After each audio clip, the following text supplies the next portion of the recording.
Um bom dia a todos que vieram para mais um evento do Centro de Estudos de Direito Municipal da Procuradoria-Geral do Município de Porto Alegre. Hoje estamos aqui com um tema muito atual que diz respeito ao período eleitoral das eleições que vivenciaremos no ano de 2024, as eleições municipais, e trataremos então desse período eleitoral e das condutas que são vedadas.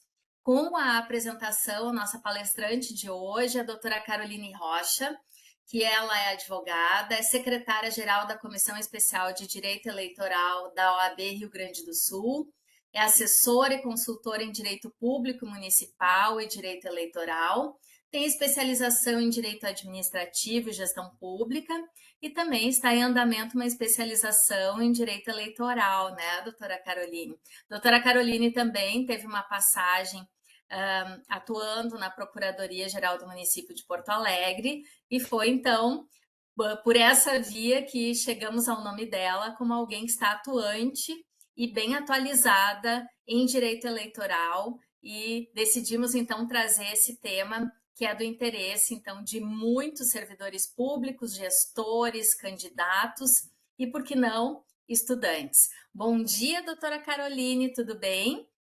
Só Bom antes da dia. nossa conversa, desculpa, eu quero pedir a todos, hoje nós temos um público bem expressivo, mantenham, por favor, os seus microfones mutados, porque o nosso sistema aqui, o Webex, ele não permite que nós mutemos alguém que, por engano, tenha deixado o seu microfone aberto, senão a gente acaba tendo que mutar a própria palestrante. E isso é necessário para o conforto de todos, para que todos possam ouvir bem e não haja ruído externo, tá? Essa palestra, ela está sendo gravada para que possa, posteriormente, para aqueles que não puderam comparecer, ser visualizada por meio do canal no YouTube que nós temos da nossa Procuradoria-Geral do Município.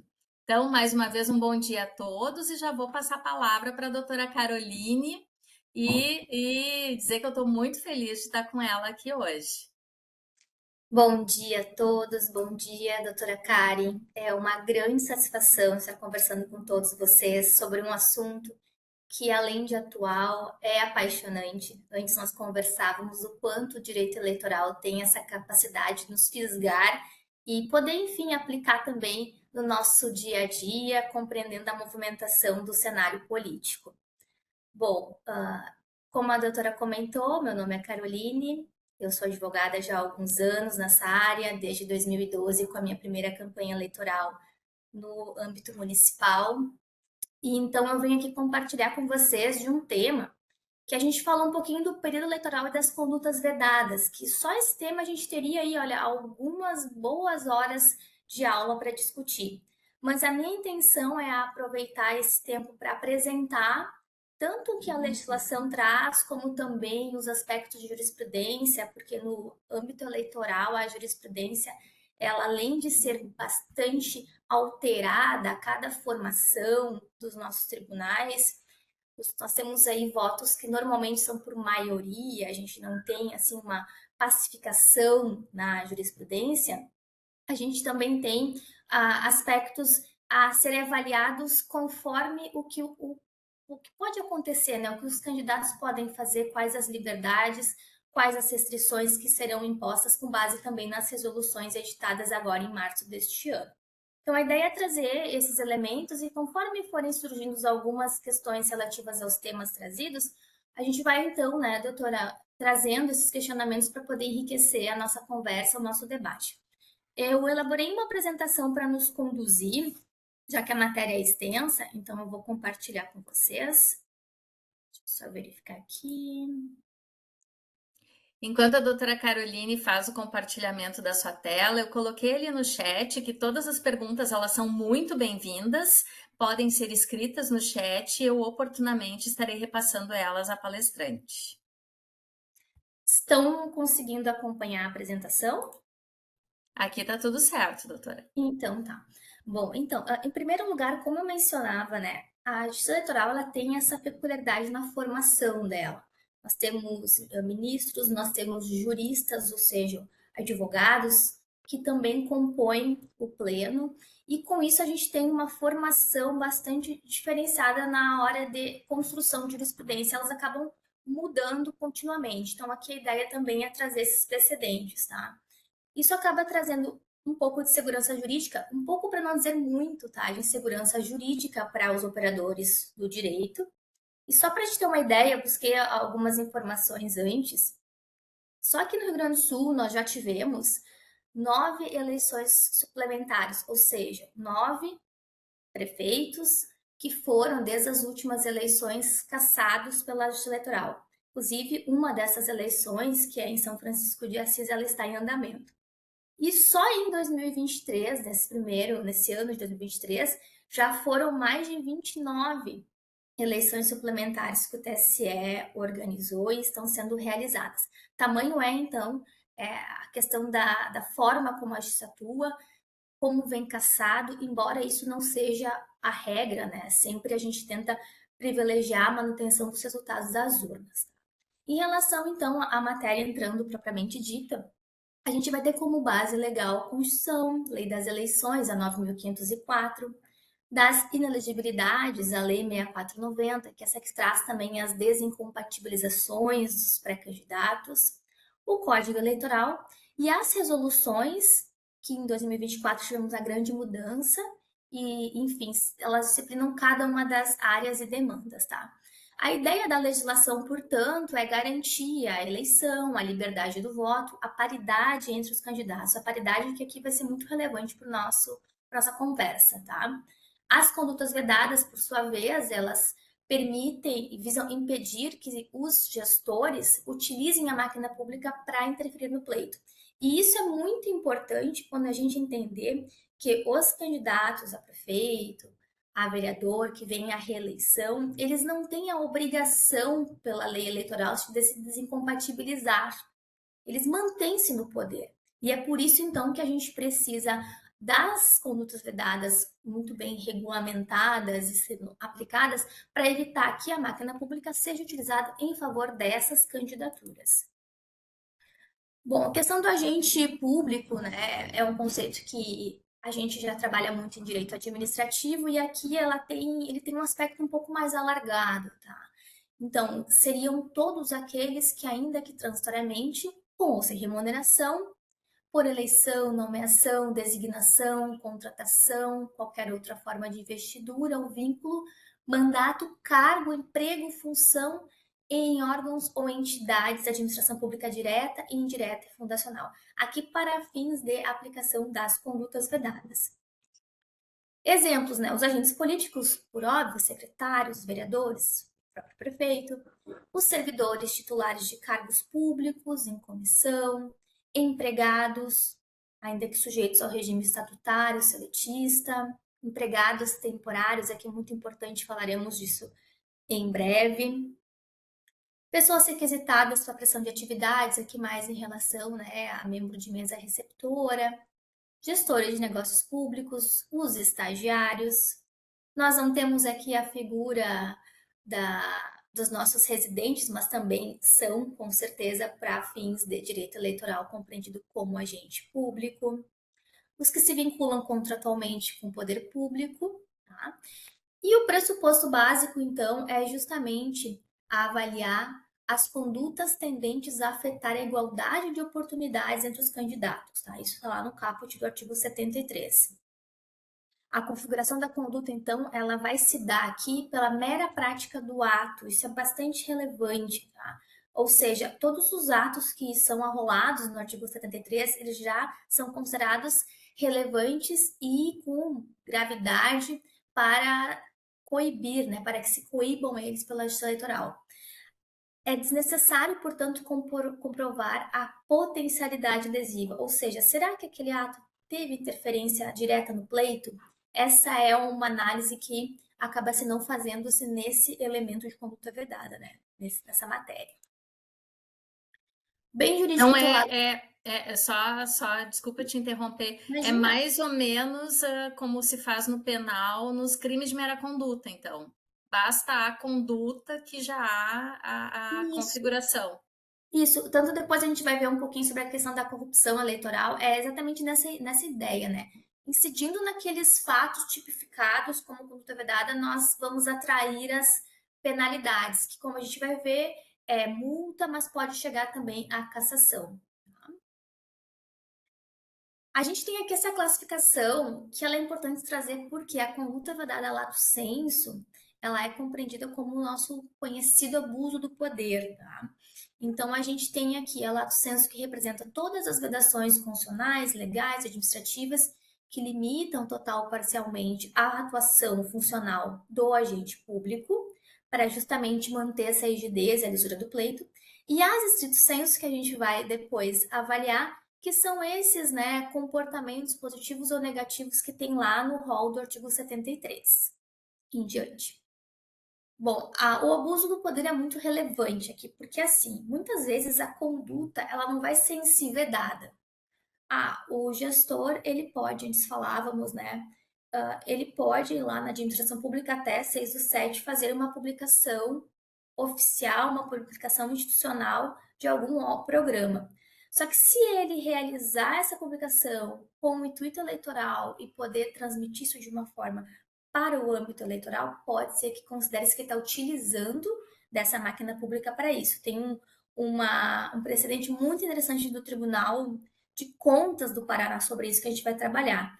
Então, isso que é importante ter em mente. Às vezes a conduta em si não é ilícita, mas a forma de execução dela pode trazer essa roupagem do abuso. A própria questão de programas sociais devidamente autorizados, execução orçamentária, quantas vezes é possível a gente ter uma entrega de cestas básicas? Mas se naquele momento for realizado atos com fins eleitorais, teremos então um desvio de finalidade e vamos cair aqui no abuso do poder político. Tá? Então, essas condutas também elas têm repercussão não só na esfera do direito eleitoral, mas também, né, dependência de esferas como administrativo, penalidades de aspecto penal também. Esse julgado é aqui de 2024, tá, do TSE, e ele fala então, olha, o abuso do poder político configura-se quando o agente público, valendo-se de sua condição funcional e manifesta o desvio de finalidade, desequilibra a disputa em benefício de sua candidatura ou de terceiros. E aqui o próprio inciso 16 do 22 fala que para a configuração do ato abusivo não será considerada a potencialidade do fato alterar o resultado da eleição, mas apenas a gravidade da circunstância. Pode ser que aquelas pessoas lá que receberam a cesta básica nem votem no candidato, mas não importa. O ato em si já vai ser ilícito, já vai ser um abuso de poder político também. Isso aqui é uma matéria bem interessante de se analisar, tá? Até para quem agora tem feito trabalhos acadêmicos, porque a lei de improbidade administrativa ela foi substancialmente alterada em 2021. E isso acaba tendo reflexo no âmbito do direito eleitoral, porque as contas vedadas elas também podem configurar atos de improbidade.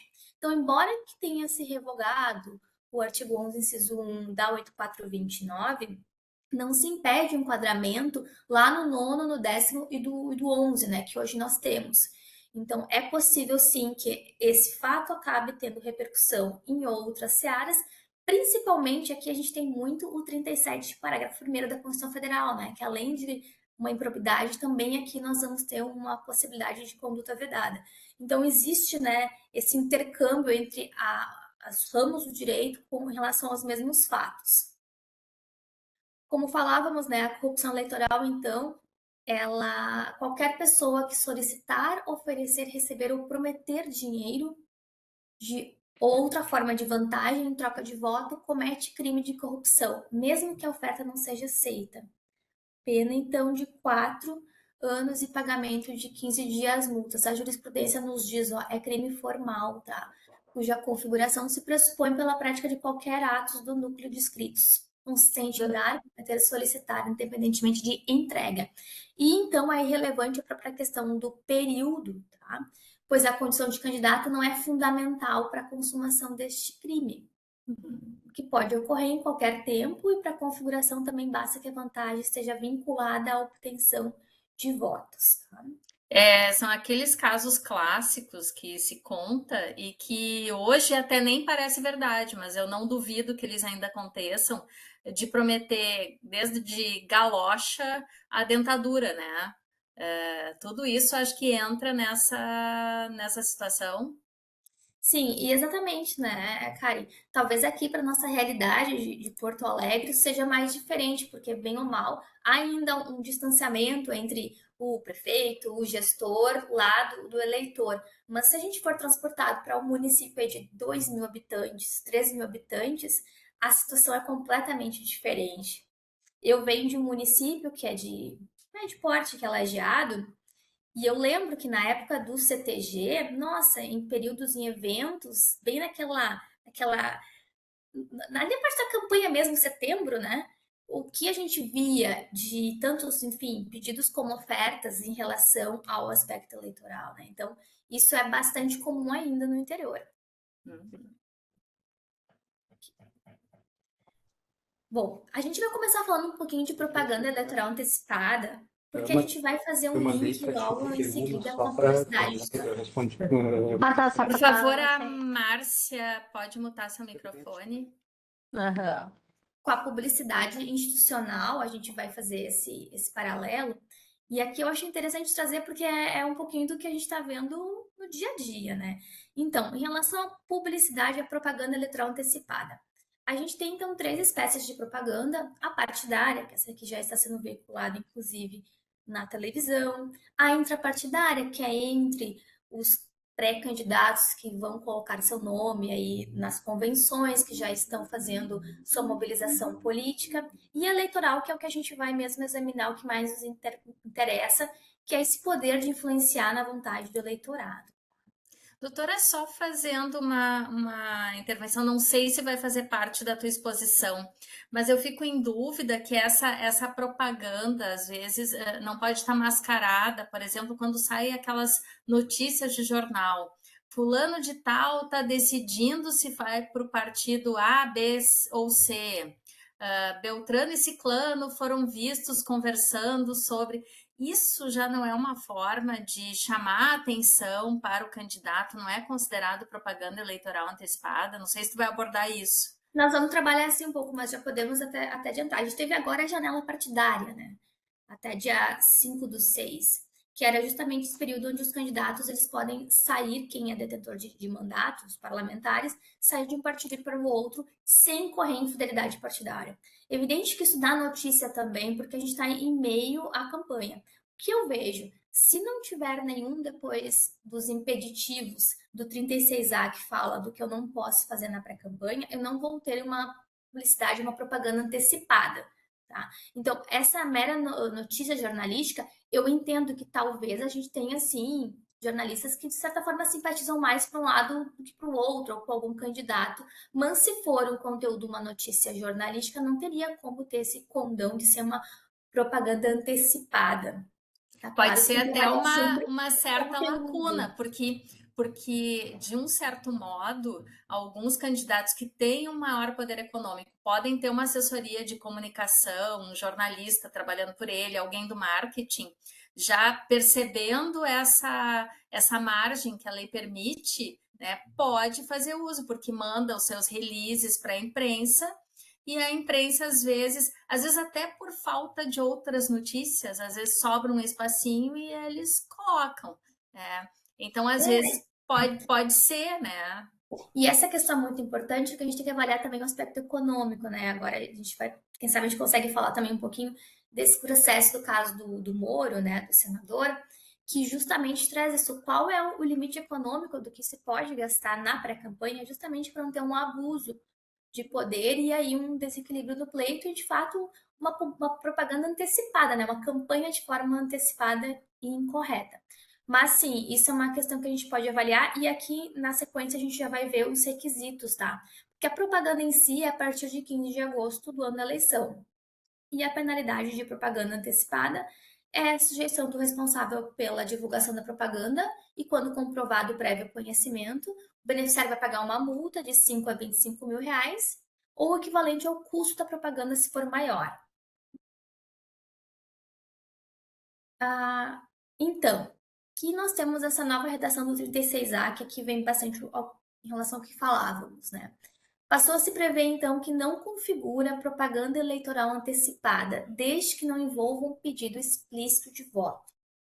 Menção ao pertencer à candidatura, exaltação das qualidades pessoais dos pré-candidatos, participação de filiados a partidos ou pré-candidatos em entrevistas, programas, encontros, debates, tanto no rádio como na internet, divulgação do posicionamento pessoal sobre questões políticas, inclusive em redes sociais, permitido pedido de apoio político e divulgação da pré-campanha.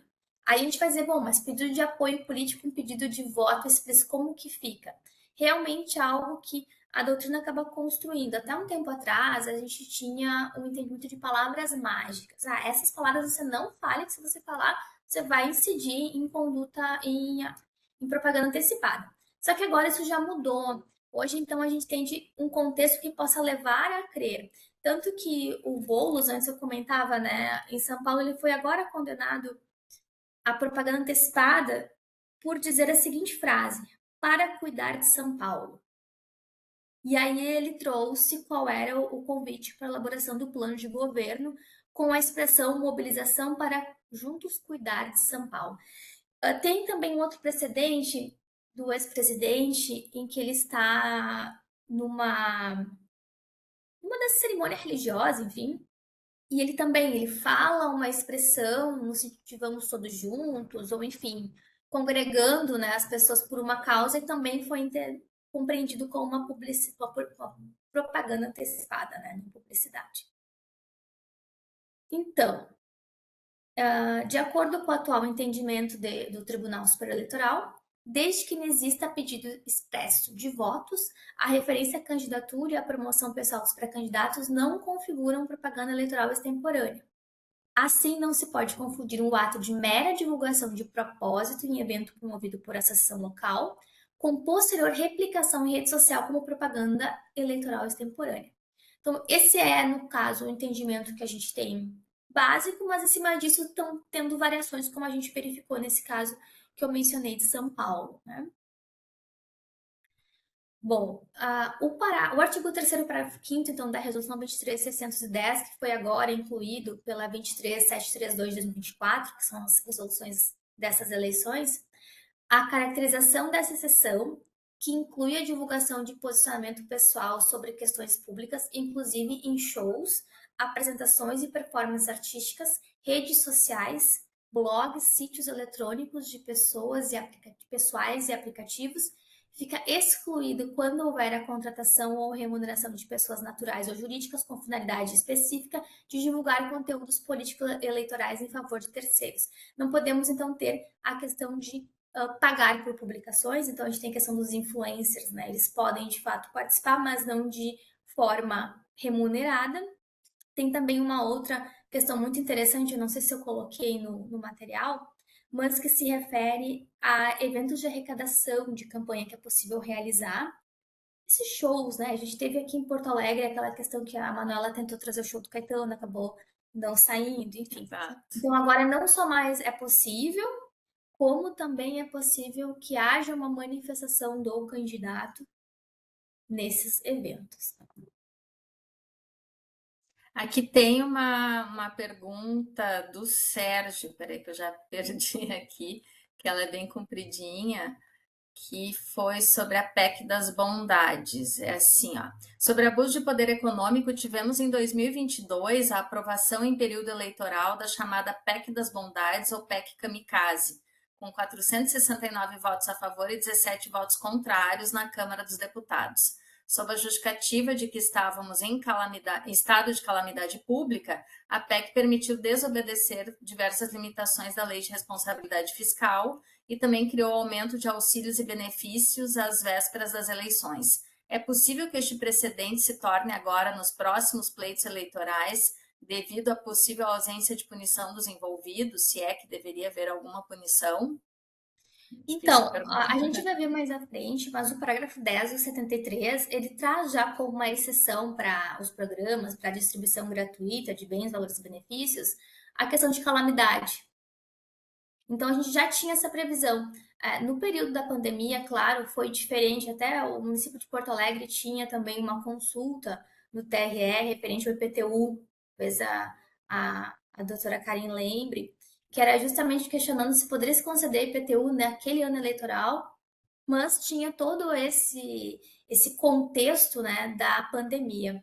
O que eu vejo em relação a isso? Que a gente tem que avaliar como que é realizado, se de fato existe a base na legislação eleitoral para realizar, porque é muito específico, né, os motivos e o porquê de ter se excepcionado essas regras naquele momento.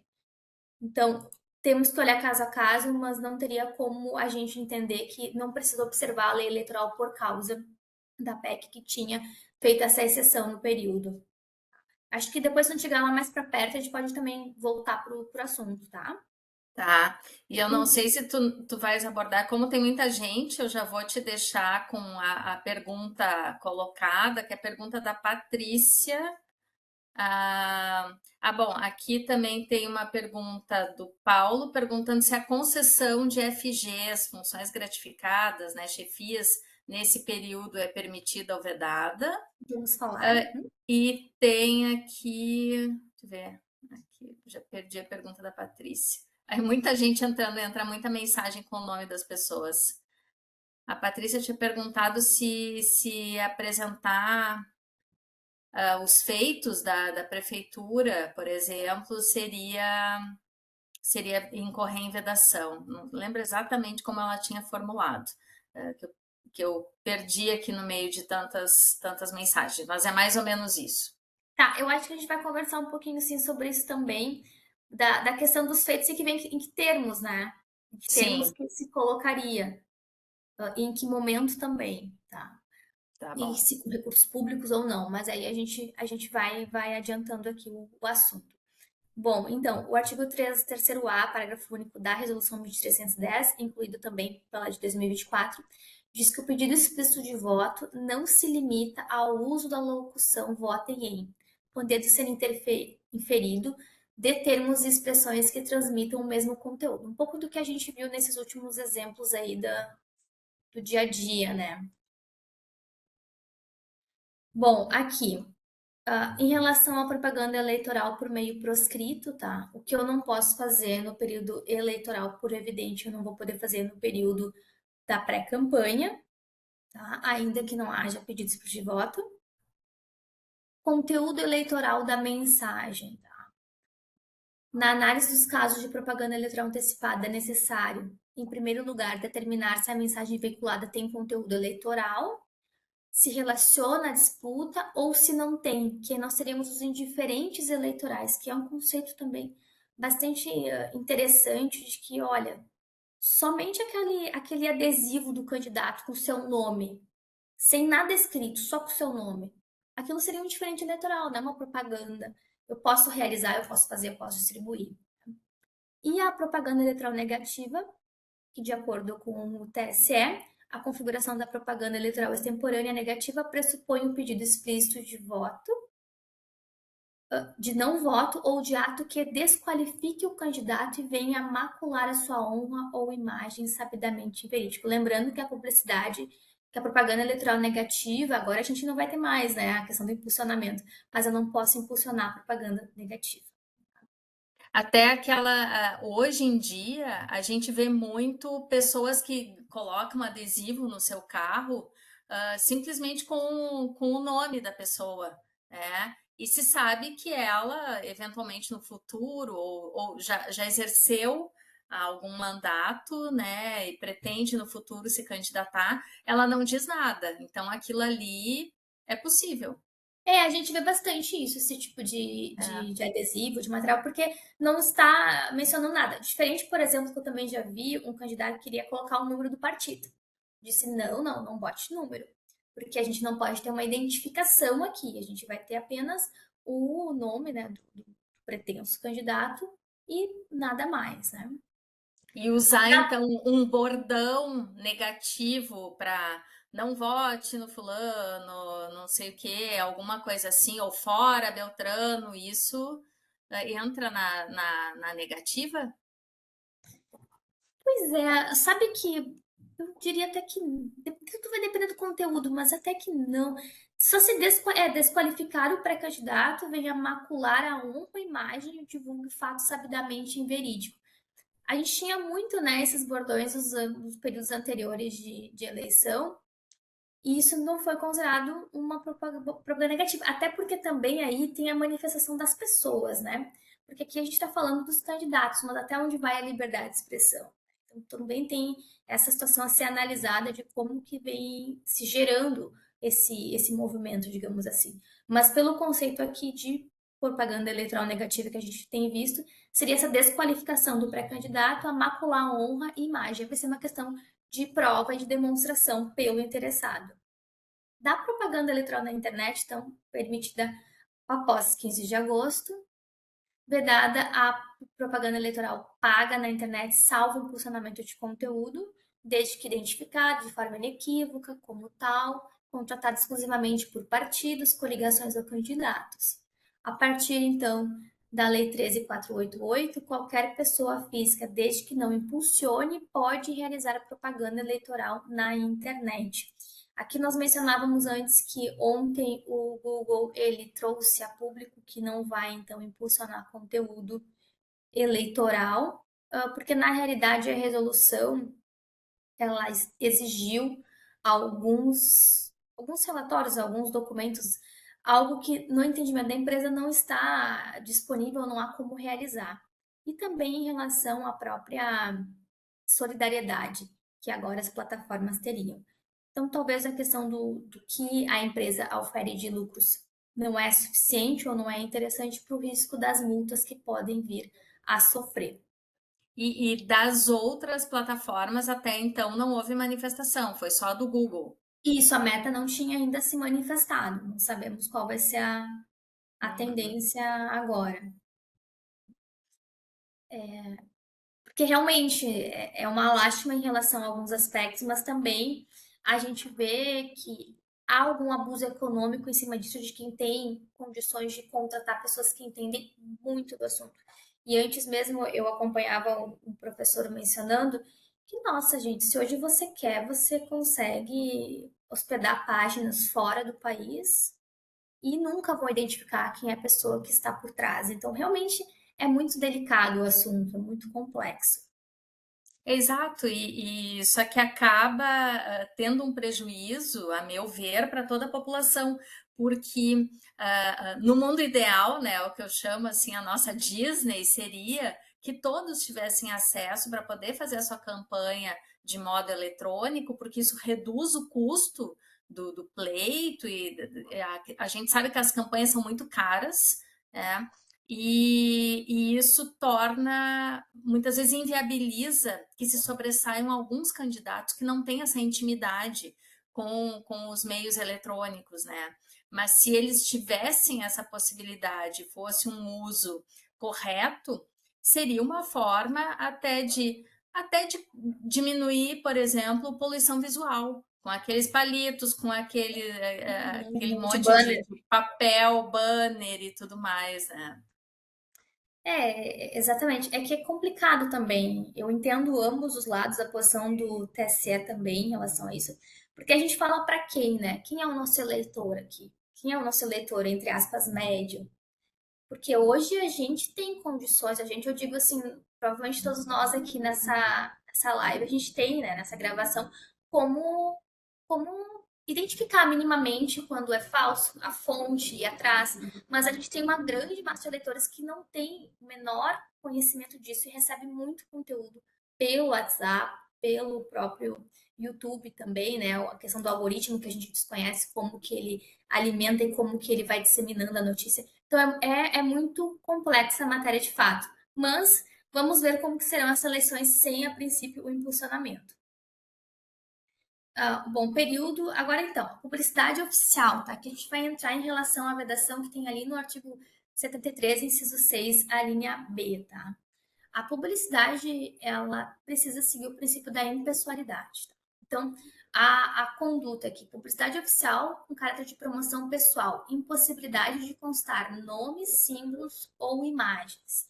Esse é o 37, parágrafo 1º. O que nós temos aqui? Não poderia ter menção à identidade visual da gestão, a menção a símbolo da administração, que muitas vezes a gente verifica que até em bens, veículos, enfim, consta essa informação, essa divulgação da gestão. Isso, o 37, parágrafo 1º, que se aplica todos os anos, já traz como impossibilidade, e sobretudo no ano de eleição, porque o artigo 74 da 9.504, ela diz que infringir o dispositivo da Constituição Federal neste ano configura abuso de autoridade, por consequência, abuso do poder político na forma do artigo 22 da Lei Complementar 6490.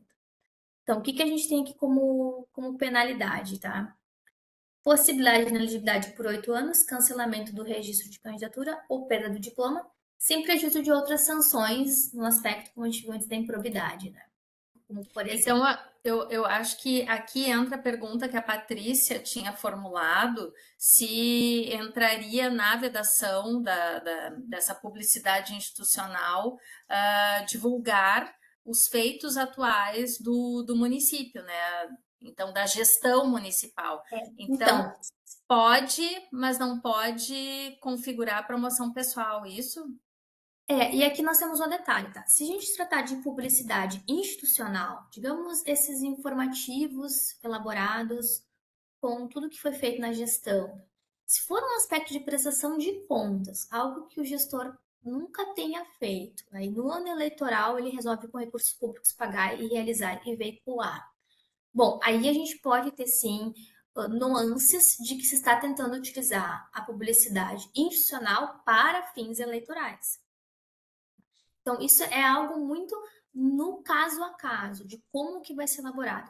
Simplesmente a indicação lá no site da secretaria de uma atividade realizada, que era determinada por lei, agora nesse período que é possível ainda, né, até 6 de julho, realizada de forma correta, com uma informação, uma notícia, bom, talvez não tenha esse condão de aspecto eleitoral, é realmente uma publicidade da própria instituição realizada de forma correta. Então, isso vai ser bastante analisado no caso concreto. O que a lei de fato impede é que se desobedeça o 37, parágrafo 1º da Constituição Federal. Então, se não Então, for caráter... me parece que seria diferente, por exemplo, veicular o município agora está na fase tal da campanha da vacinação para gripe, podem se vacinar nesse período idosos e não sei o que, crianças, é uma coisa que tem caráter de chamar a população, talvez, para aquela política pública. Diferente de dizer o secretário fulano informa que já foram vacinadas, pode já ter um caráter mais de exaltar o seu feito e ter um condão de dizer assim, olha, né, secretário tal é bacana, né? Isso. Tem todo esse aspecto. Acaba sendo subjetivo ou não, eu vi ali que tinha entrado um João Pancinha está perguntando se isso pode ser julgado tendenciosamente, né? Aí a gente vai ter que avaliar, assim, eu creio que não, porque quem vai analisar é o Poder Judiciário, é o juiz da zona eleitoral, depois o tribunal, enfim, a partir de elementos concretos e a partir dessa construção, né, desse contexto que a gente falava agora. Colocar como ponto central de uma notícia o gestor público, bom, aí já alerta um sinal vermelho. Porque, em tese, você vai apresentar o fato em si relacionado àquela atividade que o município executa, que o município realiza por suas obrigações legais, seja por política também. Tá? Bom, esse período que nós mencionávamos 3 meses antes do pleito, então até 6/7 é possível veicular publicidade institucional. Penalidade, então, suspensão da conduta, multa, cassação do registro do diploma, sem prejuízo de outras sanções. O dispositivo também traz a exceção legal, propaganda de produtos e serviços que tenham concorrência no mercado, caso grave e urgente necessidade pública reconhecida pela Justiça Eleitoral. Porque aqui... O que são esses serviços que tenham concorrência no mercado? Digamos, bancos, tá? Banrisul, Banco do Entendi. Brasil, enfim, eles não acabam sendo afetados. Tem também aquela questão de que precisa ser pedido autorização para a Justiça do próprio tipo de publicidade, eu anotei aqui, de utilidade pública, tá? Publicidade de utilidade pública, ela é compreendida como institucional. Uhum. Então, campanhas da dengue agora, que a gente tem visto muito, após esse período, tem que ser reconhecido pela Justiça Eleitoral. Tá?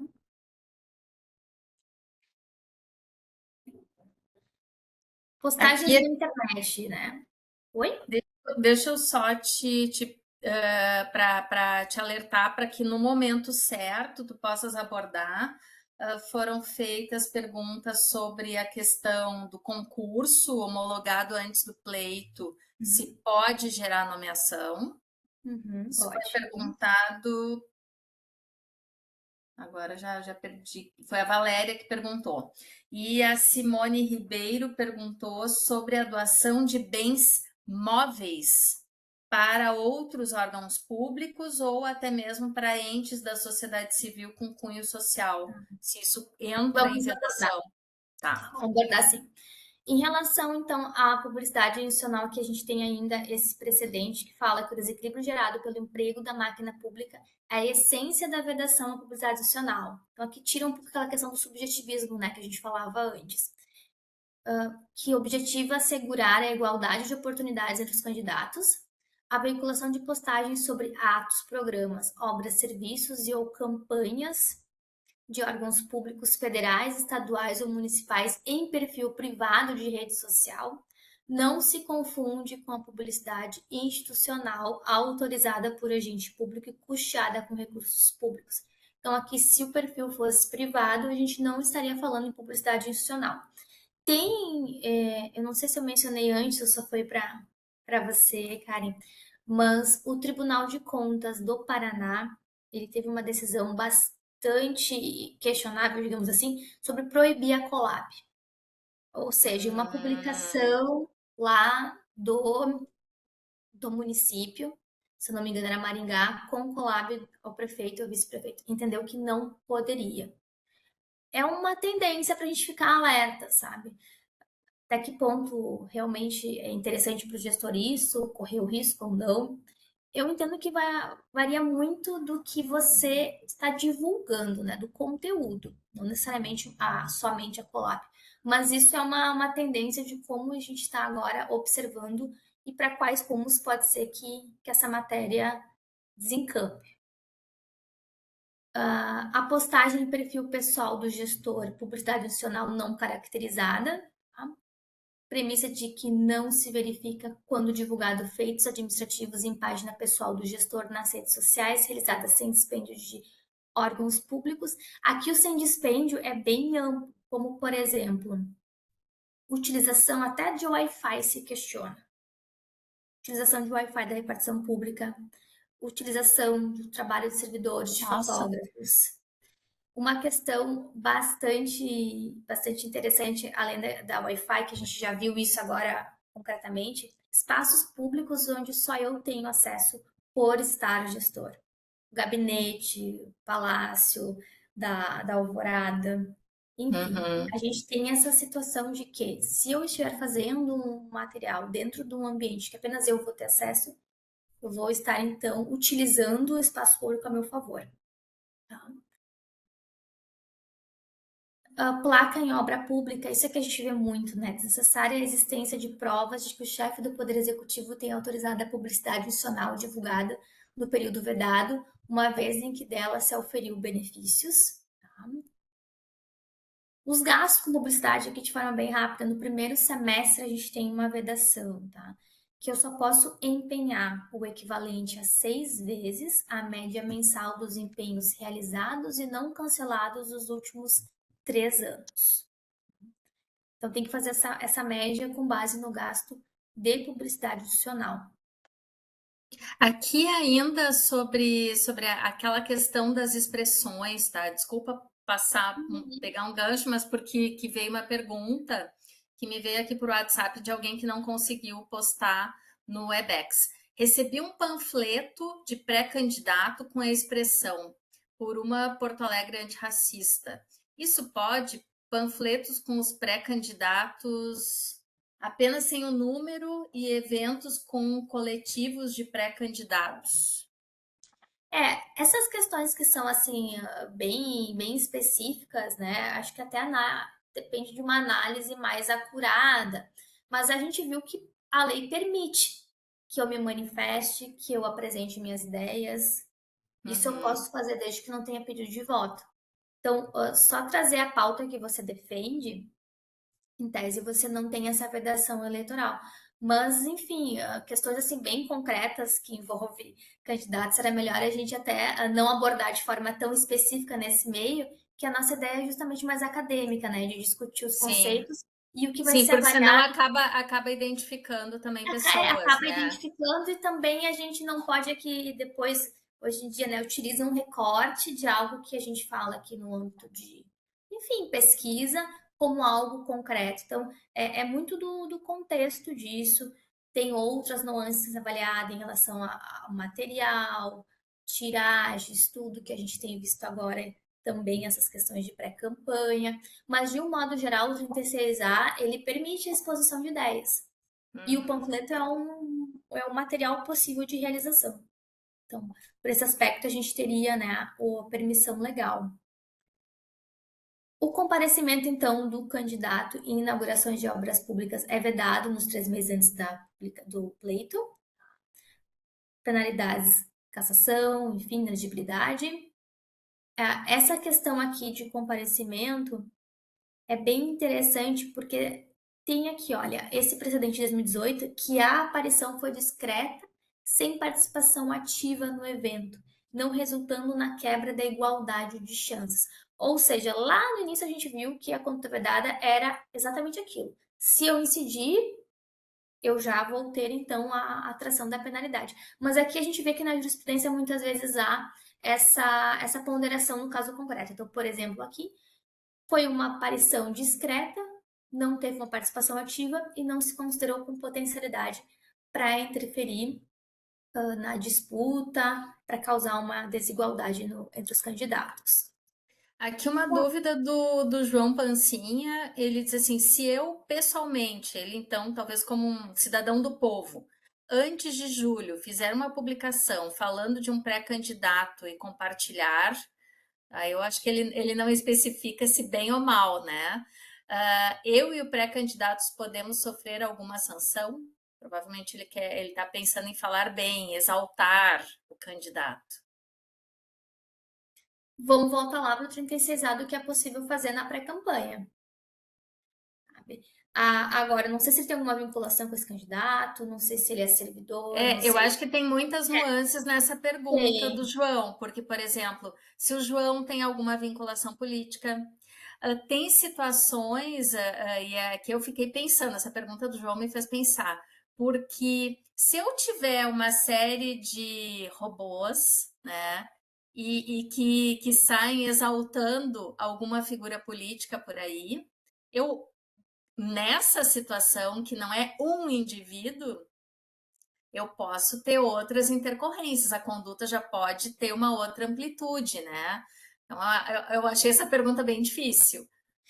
A questão do uso de robôs não é possível na campanha. Não posso Mas utilizar na até propaganda. descobrir, o problema Entende? que eu vejo nisso é que com a dinâmica da internet, a velocidade das coisas, até a justiça conseguir, mesmo que a justiça eleitoral é muito rápida, muito dinâmica, né? Mas até que isso se consiga, muitas vezes o dano já aconteceu, né? Isso é que eu achei preocupante dessa. E aqui a Patrícia está perguntando: se eu for servidor, não posso me manifestar depois de julho a favor ou contra um candidato? O João Pancinha disse assim: Não, melhor mas veja esperar bem, a até gente julho. não vamos confundir. A gente está falando depois de julho é proibida a publicidade institucional. O servidor, enfim, a pessoa que apoia algum candidato, ela vai fazer, se for servidor, fora do horário de trabalho. Então, não vou estar utilizando ali a minha posição de servidor, mas eu vou poder apoiar sempre, digamos, entende? Porque isso é liberdade de expressão da pessoa, a gente tem que analisar só se ela está num contexto de serviço público, sabe? Se ela, como que vai ser feito, se é algo que é permitido na pré-campanha, se eu já estou na campanha, já posso ter um outro tipo de viés, pedir voto, tudo mais, apresentar número, depois da convenção, depois do registro de candidatura. Então, é tudo por momentos. Eu acho que a gente tem que só tentar ficar um pouco mais focado no que a gente está exatamente estudando e vendo. A gente está dentro de um contexto de condutas vedadas aos administradores, aos gestores públicos, no período agora das eleições, né, deste ano eleitoral. Então, a gente não está falando mais de propaganda eleitoral, a gente não está falando disso, tá? Bom, em relação, então, à contratação de shows artísticos, não é permitido contratar nos 3 meses antes do pleito, né, das eleições. Essa proibição, então, ela não se estende a apresentações artísticas municipais, artísticas de arrecadação de recursos de campanha, que a gente falou antes também da possibilidade de realizar esse tipo de evento. Pronunciamento em cadeia de rádio e TV, fora do horário eleitoral gratuito, mencionando nos 3 meses antes do pleito, suspensão imediata da conduta, exceção, critério da justiça eleitoral, tratar-se de matéria urgente e relevante para caracterizar funções de governo. É isso que eu Então, fiquei pensando. Digamos que ocorresse uma situação de emergência sanitária, de novo uma situação, sei lá, de pandemia, e isso acontecesse nesse período, né? No caso, daí aquele gestor que é candidato, ele não seria vedado ele fazer um pronunciamento, desde que talvez se ativesse a circunstância da emergência sanitária. a critério da justiça eleitoral, exatamente. Exatamente nesse sentido. Ele precisa comunicar a justiça eleitoral, nesse caso. Sim, sim, sim. Tem que ter esse critério da justiça eleitoral dizendo se é ou não o caso dessa publicidade, desse pronunciamento. Certo. Bom, a propaganda eleitoral em sítios oficiais, né? Veiculação, ainda que gratuitamente, de propaganda eleitoral na internet em sítios oficiais ou hospedados por órgãos ou entidades de administração pública, direta e indireta dos municípios. Em todos os anos, sobretudo no eleitoral, suspensão imediata dessa conduta, tá? Então, propaganda eleitoral não posso em sites oficiais, a eleitoral. Tem também até um exemplo de um município que tinha feito um link que no site do município linkava para uma página do candidato. Também foi considerado como uma propaganda eleitoral nos sítios oficiais. Bom, a gente vai agora então para a questão de utilização de bens, materiais e serviços públicos, tá? Conduta então. Seção utilização de bens públicos móveis ou imóveis e benefícios de candidato, partido ou coligação, todos os anos, sobretudo no eleitoral, penalidade, suspensão imediata da conduta, multa, cassação do registro de diploma. Exceção, realização de convenção partidária e uso em campanha de transporte oficial pelo presidente, aqui é só o presidente, e residência oficial dos candidatos à reeleição do executivo que podem continuar utilizando. Um precedente. Tá. Pode falar que depois eu vou voltar àquela pergunta de cessão de bens que já não são mais utilizados pela administração pública, aquela limpeza que se faz periódica e bens inservíveis que já foram, já saíram. Tá bem. No caso, então, né, extrai-se da moldura fática do arresto a qual que o recorrente secretário de Saúde utilizou informações obtidas em banco de dados restritos à Secretaria de Saúde do Espírito Santo para encaminhar mensagem aos servidores do órgão contendo link de acesso à sua conta na rede social, Twitter, em que veiculava apoio à candidatura de João Carlos Ozer ao cargo de prefeito do município de Vitória nas eleições de 2020. Ou seja, inclusive banco de dados aqui foi considerado bem público para fins de utilização. Então, também não posso utilizar de dados que apenas tenho acesso por estar na condição de servidor. Em relação aqui, vereador, né? Conduta vedada, artigo 73, inciso 1. Uso de imóvel pertencente à administração indireta para gravação de vídeo. O vereador usou o imóvel em que é instalada a autarquia municipal incumbia o serviço de tratamento de água e esgoto além de servidores da entidade para gravar um vídeo, que a gente falou também um pouco antes dessa utilização do espaço, principalmente ainda que espaço público que apenas o candidato para candidato tem acesso. Tu queria mencionar alguma coisa, Karen, sobre sessão, que agora a gente vai para Isso materiais de serviço. aqui a questão que existe e que é corriqueira da administração pública, veio uma pergunta, que é a de, na gestão dos bens móveis que se tem, às vezes se tem mobiliário, se tem coisas consideradas inservíveis. Se houver essa cessão dos bens inservíveis para uma entidade de cunho social, né, isso entra nessas vedações de uso abusivo ou de materiais. É que aqui tem um aspecto eleitoral, tá, envolvido.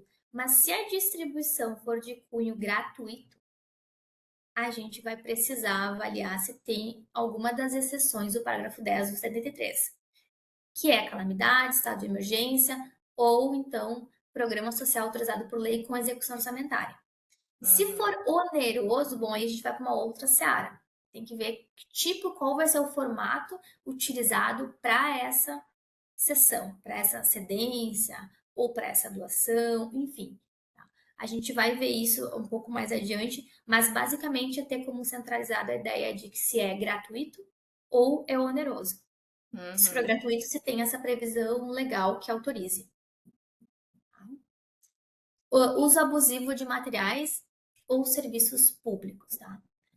Então, seria uso abusivo de materiais ou serviços custeados pelo governo ou casa legislativa, todos os períodos do ano, principalmente eleitoral, penalidade como já vimos. Exemplos: uso de transporte oficial, e-mail institucional para envio de mensagem de conteúdo eleitoral, manutenção de link para pessoas, de páginas de pessoas e de agentes públicos em sites oficiais. Aqui tudo ainda voltando uso para fins eleitorais. Tá? Uso de página oficial, então.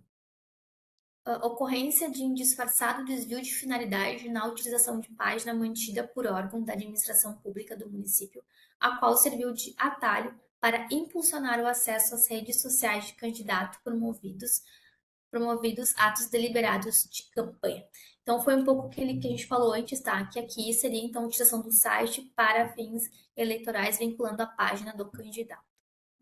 Uma situação que eu não sei se ela é coibida e como é coibida, ou se já tem precedente, eu fico imaginando alguém que já esteve na condição de gestor da máquina pública e que muitas vezes ele tem acesso a uma coisa preciosa, que é o banco de contatos dos servidores públicos. Né?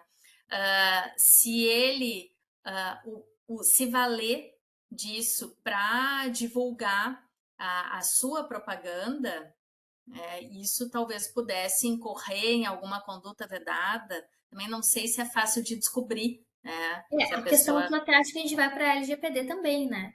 Porque todo o tratamento de dados referente à eleitor, à eleição, é sensível. Então, a gente precisa ter todo esse cuidado. Não saberia te dizer se foi legítima esse acesso que ele teve. Não, provavelmente esse acesso não é legítimo, né? Exatamente. E ainda mais essa forma que ele utiliza para fins eleitorais esses dados que a pessoa deveria ter autorizado previamente a utilização para que pudesse receber esse tipo de material com cunho eleitoral. É bem delicado. A prova, como você mesmo disse, não é fácil de obter. Não é fácil. Uso de bens e serviços de caráter social. Esse inciso 4 a gente lê sempre junto com o 10. Então, eu vou passar por ele agora e depois a gente dá uma retomada lá quando eu falar do parágrafo 10 do 73. Tá? O uso promocional de distribuição de bens, serviços de caráter social custeados ou subvencionados pelo poder público em favor de candidato, partido ou coligação. É vedado em todo o ano, sobretudo eleitoral.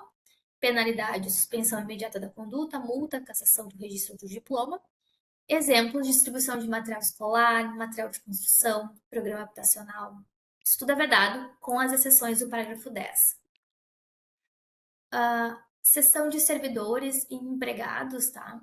cessão de servidores empregados ou usar seus serviços para comitês de campanha eleitoral durante o expediente normal, salvo se ele estiver licenciado, mesmo período de vedação, o ano inteiro, mesmo tipo de penalidade, exceção, servidor ou empregado de férias, licença ou fora do horário do expediente. Então, quer dizer que aquele cargo em comissão, que eventualmente está no seu horário de almoço ou no final do expediente, no período em que for possível, no período em que é viável fazer a propaganda eleitoral, ele não tem vedação para isso, né? Fora do Isso. horário. Fora do horário do seu expediente, a pessoa Mas tem essa liberdade. Mas durante o horário de expediente, isso se comunica com uma pergunta que veio antes. Digamos que eu já esteja no período em que a propaganda eleitoral é possível, sou CC, tá? Não é meu caso, estou usando apenas como um exemplo. Sou CC, já é possível a propaganda eleitoral e estou em serviço dentro da repartição pública. Eu posso usar adesivo, bottom, coisas assim, uma camiseta. Como é que é entendido isso pela Justiça Eleitoral? Essa manifestação na pessoa. Isso é bem interessante mesmo, tá? Nas casas legislativas, a gente já tem mais uma abertura quanto a isso, inclusive se regulamenta naquele espaço. Em relação a veículos estacionados, já tem até precedente de que não teria problema ter o veículo estacionado dentro da repartição pública com, enfim, um adesivo. Tá? A pessoa utilizando, como vou te dizer, não vejo assim nenhuma vedação explícita, porque também ela está. A propaganda é legítima, o bottom é legítimo, aquilo não tem vedação. Ela está no espaço público, mas ela está fazendo campanha, horário de trabalho ou não? Só porque ela está usando? Então, assim, o simples fato de usar o bottom tem que ver quais as diretrizes que a própria administração vai utilizar. Mas não vejo assim aqui, porque a gente está analisando de contexto, só se ele estivesse de fato utilizando o seu serviço, o seu trabalho, no horário de trabalho para fazer campanha. Eu acredito que muitos já tenham uma condição assim de respeito e procurem até manter, guardar uma certa discrição no ambiente de trabalho para evitar maiores problemas. Mas a gente sabe que isso muda muito de lugar para lugar, né? A cultura local, a cultura daquela administração pode dar um tratamento completamente diferente. Né? Tem Exatamente. que são flexíveis até demais. Né? Então, eu percebo que isso é bem variável, conforme Isso vai também de muito de como a gente pensa, assim, o perfil. Eu tenho um perfil que eu acho que a propaganda eleitoral ela é importante, sabe? Você demonstrar eventual posicionamento, se for de livre iniciativa, é importante. Agora, o que você não pode é utilizar do cargo, utilizar do espaço, fazer material de campanha, fazer propaganda no período em que você deveria estar no trabalho. Tem alguém com o microfone que não está mutado? Por favor, Lucas, se puder fechar o microfone, melhora o conforto de todos. Aqui teve uma situação, uma pergunta, não sei se a gente já passou também por essa etapa da apresentação. Aqui tem uma situação em que se está realizando, o poder público realizando uma ação comunitária. Aqui está falando do CRAS, né? Que faz aquela assistência social e que faz parte da sua tarefa principal. E um candidato aparece sem convite. O que fazer? Aí também tem muitas nuances, né? Dependendo qual a postura daquele candidato, dependendo em que período se está, né? Se é período de propaganda eleitoral ou não. É uma inauguração, porque a vedação é a inauguração. Agora, tem coisas que a responsabilidade vai ser do candidato. Se por acaso é um evento e aquela pessoa está lá fazendo algo errado no evento, você vai talvez dizer, olha, a gente está evitando manifestação política, digamos, mas a responsabilidade é dele. Sim. Então, assim, o evento tem que analisar melhor o que seria, como que seria, sabe? Se não for nessas condições que a gente está vendo, não seria conduta vedada. A gente pode ver se é eventual abuso do poder político por parte desse agente político, né? Bom, aqui também só para reforçar a questão da gravação de propaganda, não se configura a conduta vedada prevista no 73, inciso 3. A entrevista de supostos trabalhadores de obras públicas fora do expediente sem comprovação de sua condição de servidor ou empregado público, que era realmente para reforçar essa questão que a gente está mencionando da sessão. Inciso 5 do artigo 73. Agora vem as questões todas relativas a servidores públicos, tá? Então, a conduta, nomeação, contratação, admissão, demissão sem justa causa, supressão, readaptação de vantagens, remoção ou transferência de ofício e exoneração de servidores públicos, tá? Eu não posso realizar depois de 6/7, tá? 3 meses antes do pleito.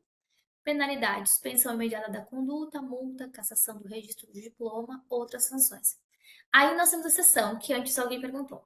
Eu posso, então, durante todo o ano eleitoral, nomear e exonerar CCs, designar e dispensar funções de confiança.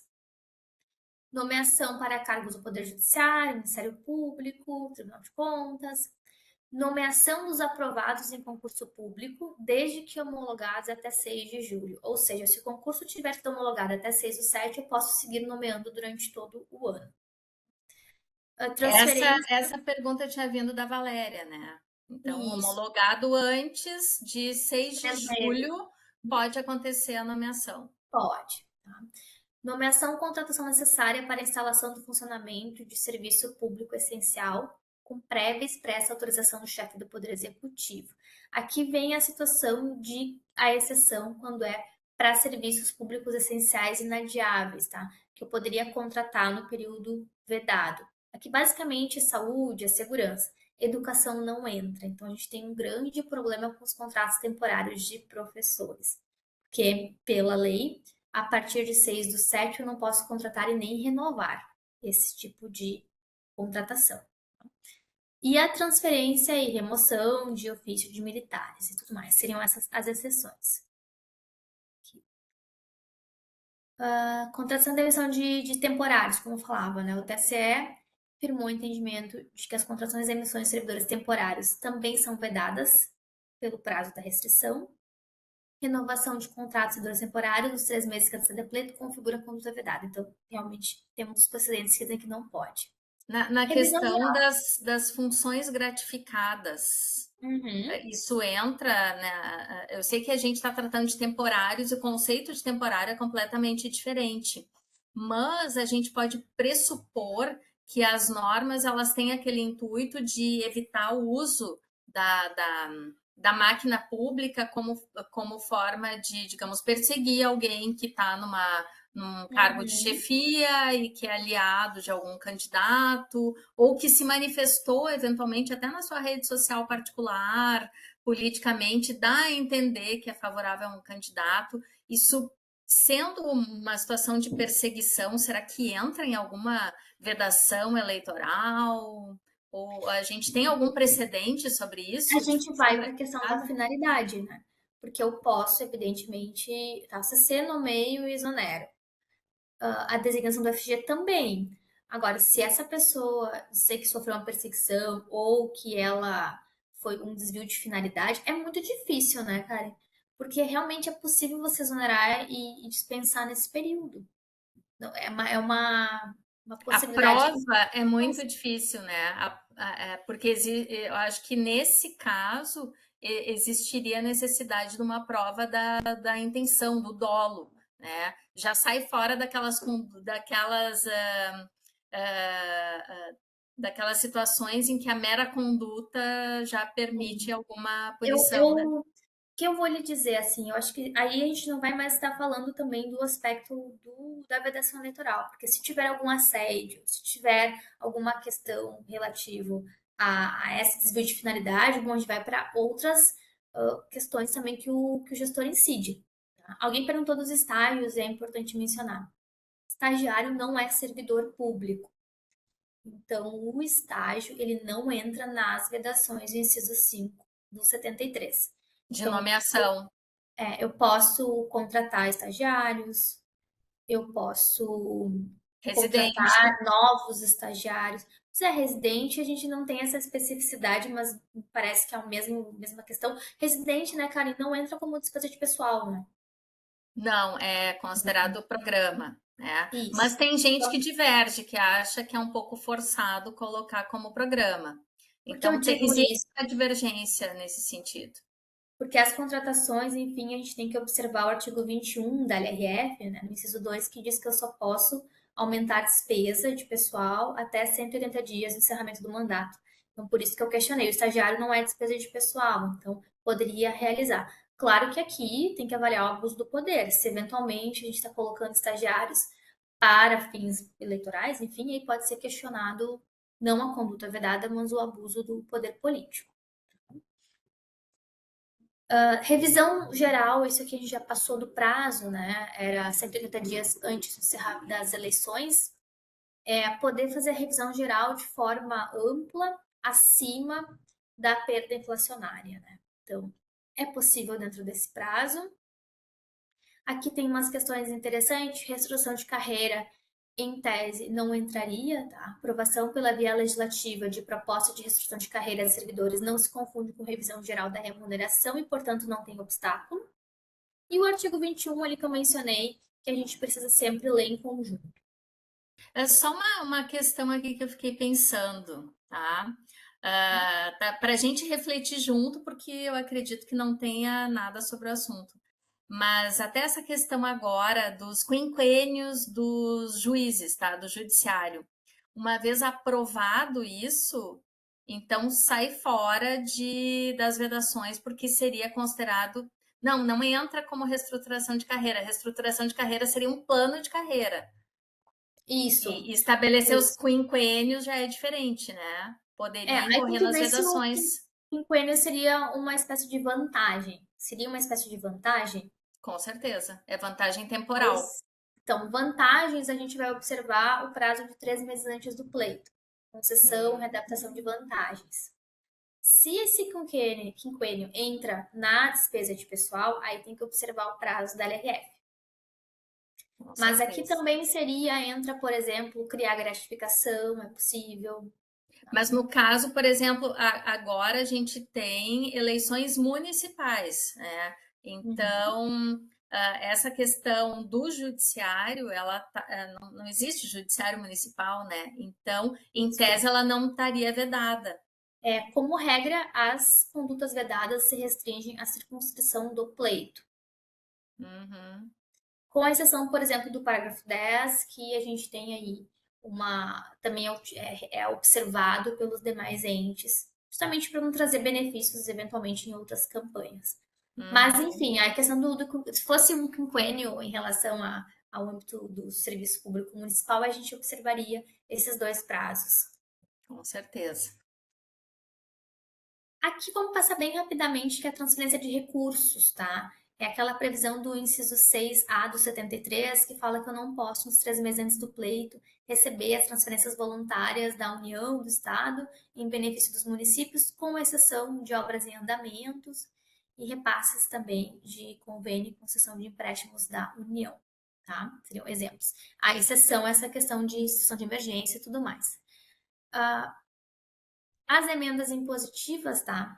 Então, elas estão submetidas à vedação, elas são caracterizadas como transferências voluntárias, tem um acordo do TCU e tem uma programação que a União já delimita lá no início do ano sobre a matéria também. Esse aqui, então, que é bem importante, que a gente falou antes, em conjunto com o inciso 4, tá? É proibido, então, distribuição gratuita de bens, valores ou benefícios durante todo o ano. Penalidade: suspensão imediata da conduta, multa, cassação do registro do diploma. Exceção: calamidade pública, estado de emergência, programa social autorizado em lei e com execução orçamentária no exercício anterior. Aqui a jurisprudência já nos diz que é lei específica, criando o programa, não é, por exemplo, Constituição Federal embasando, lei orgânica da assistência. E aqui também execução orçamentária entende-se que é a efetiva realização do programa. Tá? E tem que ter os dois critérios para poder excepcionar. Programas de benefício fiscal, que concedem desconto apenas sobre o valor de juros e multa, cobrança de tributo. A cobrança do tributo consiste na contrapartida exigida pelo munícipe, então não caracterizaria o benefício gratuito. Mas veja bem, isso é bem delicado. Aqui cabe muito, muito Aqueles avaliar se está programas de refis, né? o refis. Tem que avaliar se há planejamento, se vinha sendo feito, quais os critérios. Benefícios fiscais, encaminhamento à Câmara de Vereadores de projeto de lei no longo do período, objetivando previsão normativa voltada a favorecer inadimplentes. Aí a gente tem um benefício, né? Um favorecimento. A questão da dívida ativa tem que também ter essa observação sempre no caso a caso, avaliando. Distribuição de bens e aumento exponencial. Isso aqui é bem interessante. Às vezes a gente tem no ano da eleição um aumento exponencial da campanha. Olha, Aquela questão de fazer um programa de distribuição de caixas d'água em lugares que falta água, por exemplo. digamos que o programa já existia, aí você distribuía uma média para 10 caixas d'água, vai passar para 100, entende? Vai passar para vai aumentar exponencialmente. Pode sim caracterizar a distribuição gratuita, enfim, afetar na legitimidade do pleito. A ampliação dos programas sociais tem que verificar se trata ou não de ampliação, né? A mera ampliação de programa social já em execução no ano anterior ao pleito, mas da regra de novo benefício cuja autorização legislativa sobreveio apenas em dezembro, optar a sua execução no longo do semestre do exercício financeiro. Vai depender muito se eu tenho um programa que eu estou ampliando ou se, na verdade, ele é um novo programa sendo criado para aspecto eleitoral.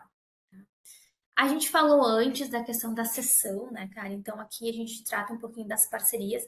A parceria, como regra, ela não é vedada de realizar, porque justamente existe uma contrapartida.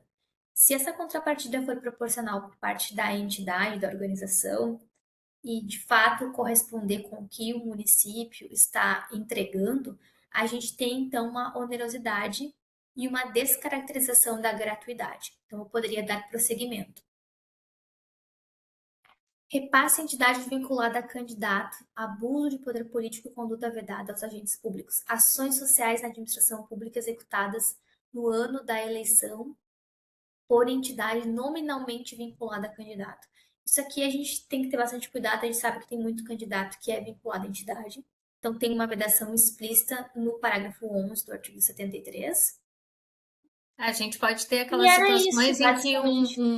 um candidato ele tem uma, sei lá, ele sempre se caracterizou por ter uma ação social, de repente, com família de doentes que precisam vir para algum lugar fazer tratamento, ou então com a questão de cadeiras de rodas, né? Aqui a gente fala mesmo de entidade, digamos que tem uma entidade que é vinculada, temos aí como presidente, enfim, um vereador, e Sim. ela recebe recursos públicos.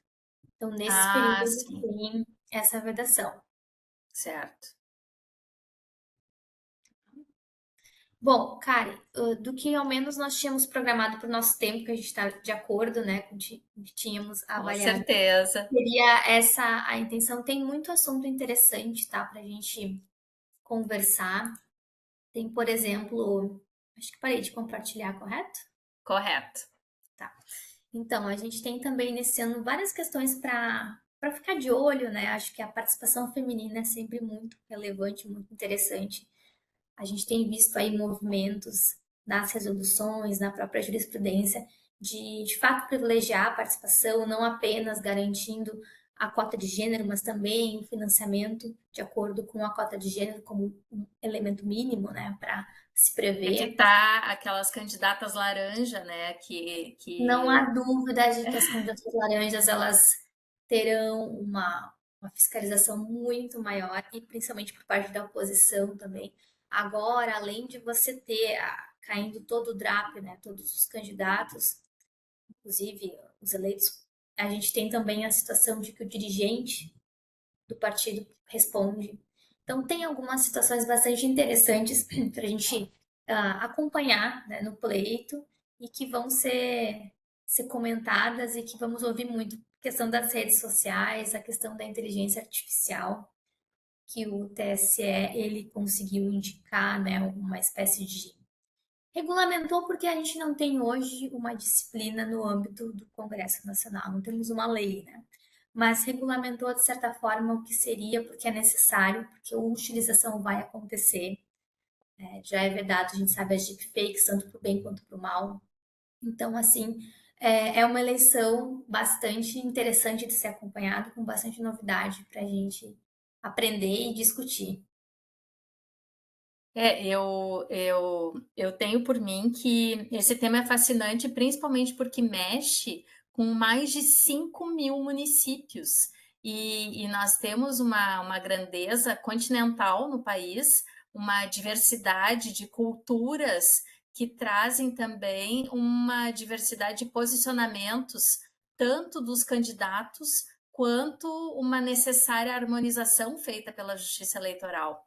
E isso me faz lembrar de alguns exemplos antigos, em que se via coisas muito evidentes, né? Então, eu lembro de um caso que eu colocava em prova, questão de improbidade até, ou dos princípios da administração pública, que tinha um candidato, um caso real, que, se eu não me engano, o nome dele era Amarelinho, era alguma coisa, sei lá, se era bem da região norte do país, se não me falha a memória. E ele era um candidato à reeleição, e na candidatura dele, ele pintou todos os prédios da gestão municipal de amarelo. Né? Então, casos assim que em alguns lugares até faria as pessoas arregalarem os olhos, em outros a pessoa se sentiu à vontade de fazer esse tipo de ação como que caracterizou uma campanha eleitoral com recursos públicos, né, para usar recursos públicos. Então, é realmente um tema interessantíssimo que gera desde espanto até memes, né? Com certeza virão muitos memes durante a campanha. E eu acho que a relevância e até o serviço público que hoje a doutora Caroline contribuiu muito para prestar, é dar essas informações elementares, e veja só quantas dúvidas surgiram, né, Caroline? Então, Dúvidas super realmente, interessantes, né? Que a gente não tem uma resposta pronta, a gente precisa de fato avaliar para imagine a justiça analisar, pesquisar. eleitoral recebendo inúmeros casos assim, como é importante e como é necessário discernimento, muito conhecimento da legislação eleitoral e da própria diversidade cultural do país. Então, eu só tenho a agradecer pela tua participação hoje, pela relevância do tema que tu trouxeste, da completude que tu trouxeste, e eu acredito que o retorno que a gente teve do pessoal que estava aqui participando já é prova disso, do quão relevante foram as informações trazidas, né? O pessoal aqui, então, agradecendo. Tem gente que quer até a disponibilização da apresentação, né? Acredito que isso esteja dentro das peculiaridades do trabalho de cada um, né? Dos estudos de cada um. Mas eu só tenho então a agradecer, e agradecer a participação tão ativa de todos que estiveram presentes hoje. Seguiremos aqui trazendo, e eu até falei para a doutora Caroline que, por um cuidado além daquele exigido pela legislação eleitoral, a veiculação das palestras do CEDIM nas redes sociais da PGM, ela vai sair do ar em 6 de julho. Então, seguiremos nas redes sociais pessoais dos servidores, dos residentes, ajudando a divulgar, porque aqui não temos um ambiente de campanha eleitoral, é um ambiente de realmente trazer conhecimento para as pessoas, mas por uma situação de harmonizar o tratamento a todas as secretarias, houve esse entendimento na administração municipal. Então, acompanhe até 6 de julho as redes sociais da PGM, e posteriormente acompanhe todos os colegas, os residentes, que estaremos divulgando as nossas palestras de sempre, de interesse, de preservar e de ampliar o conhecimento a todos. Tá certo, gente? Cara, então muito obrigada pelo convite. Eu queria até também fazer um agradecimento especial para o Dr. Hélio, que lembrou do meu nome. quando Claro, nosso conversou colega Hélio comigo. Fagundes, Isso, isso. grande abraço. Espero que ele esteja por aí, enfim, nos assistindo, prestigiando. Estou à disposição do CEDIM, enfim, para o que for necessário. Tá certo. Obrigada a todos, gente, e até o próximo evento do CEDIM. No dia 30, nós teremos assuntos sobre a inovação, os contratos de inovação, o sandbox regulatório em Porto Alegre, tá certo? Obrigado e até a próxima palestra.